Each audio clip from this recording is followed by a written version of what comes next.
বিজয়ের মাস উপলক্ষে পাবনায় 10 দিনের খাদ্য ও ফ্যাশন মেলার আয়োজন করেছে হাংরি পাবনা নামে নারী উদ্যোক্তাদের সংগঠন। বীর মুক্তিযোদ্ধা রফিকুল ইসলাম বকুল চত্বরে ক্রেতা সমাগমে বেশ ভালোই জমে উঠেছে এই মেলা।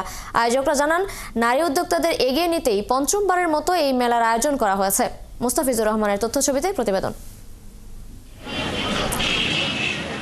করোনা মহামারীর সময় ঘরবন্দি কর্মহীন নারীদের আর্থিক সচ্ছলতা ফেরাতে উদ্যমী তরুণ তরুণীদের নিয়ে শুরু হয় হাংরি পাবনা সংগঠন।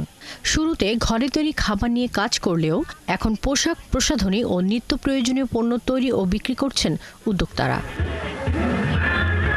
70 জন নারী উদ্যোক্তা নিয়ে হাংরি পাবনা সংগঠনটি এবার পঞ্চমবারের মতো মেলার আয়োজন করেছে। এতে 35টি স্টলের মধ্যে 16টিতে খাদ্যদ্রব্য ও 19টিতে পোশাক রয়েছে।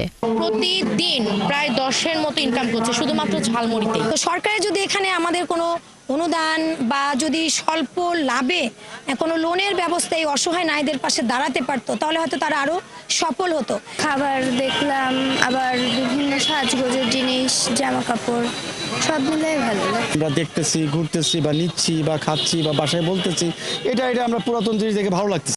আসলে আমরা মেলার আয়োজনটা এই জন্য করি যে ফেসবুক পেজের মাধ্যমে যারা উদ্যোক্তা হয়েছে তারা কিন্তু শুধু ফেসবুকে সীমাবদ্ধ থাকবে না, তাদের এমন একটা প্ল্যাটফর্ম দিতে চায় যেখানে তারা স্টল নিবে এবং এই মেলার মাধ্যমে তারা আরও পরিচিত পাবে।